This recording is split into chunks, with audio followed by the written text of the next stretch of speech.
Break के बाद एक बार फिर से आप सभी का बहुत स्वागत है। खबरों की ओर बढ़ेंगे, जहां पानीपत मंडी में बिका अनाज गोदामों में नहीं पहुंच रहा है। किसानों को एक हफ्ते से नहीं मिल रहा है भुगतान। 3 मंडियों का बिका अनाज एफसीआई के बाहर ट्रकों में भरा खड़ा हुआ है। अभी तक जो गोदाम है उनमें ये जो अनाज है वो नहीं पहुंच रहा है। पानीपत मंडी में अनाज जो बिका था वो गोदामों तक नहीं पहुंच रहा है। किसानों को एक हफ्ते से नहीं मिल रहा है भुगतान। जो उनका अनाज था उनका भुगतान अभी तक उनको नहीं किया गया।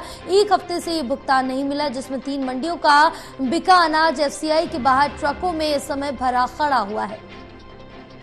हमारे साथ एसोसिएट एडिटर देवेंद्र कथुरिया जुड़े हुए हैं और साथ जानकारी लेंगे। देवेंद्र, क्या अपडेट मिल पा रही है, जहां बताया जा रहा है कि पानीपत मंडी में जो अनाज बिका था वो अभी तक गोदामों में नहीं पहुंचा है?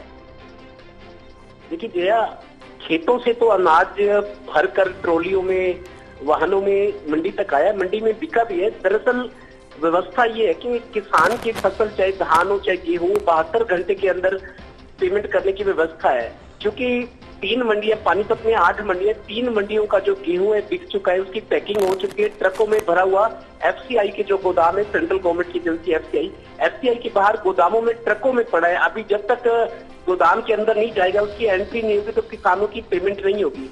हालांकि आरती भी मानते कि 72 घंटे के अंदर पेमेंट करने की व्यवस्था है। कई बार हो भी जाती है, लेकिन एक हफ्ते से पेमेंट ना होने से किसान परेशान है। उनका ये कहना है कि उनको घर के लिए, अपने बच्चों के लिए, बाजार से खरीदारी के लिए पैसे की जरूरत रहती है। हमेशा हर रोज के खर्चे होते हैं, ट्रैक्टर में डीजल डलवाना है और सामान लेना है खेत से संबंधित, लेकिन एक हफ्ते से पेमेंट रुकी हुई है। और अधिकारियों का ये कहना है कि जब तक ये बिका हुआ गेहूं एफसीआई के अंदर एंट्री नहीं हो जाती उसकी, उससे पहले पेमेंट नहीं हो सकती। तो ये समस्या है। हालांकि 72 घंटे में पेमेंट देने की सरकार बात करती है, दावा करती है, लेकिन एक हफ्ते से पेमेंट ना होने से कुछ किसान शिकायत कर रहे हैं कि हमारे खर्चा कैसे चले। ये सब भी समस्या सामने आ रही है। बिल्कुल, कहीं ना कहीं किसानों के सामने जो परेशानी है वो साफ तौर से देखने को मिल रही है। तमाम जानकारी साझा करने के लिए देवेंद्र, बहुत शुक्रिया आपका।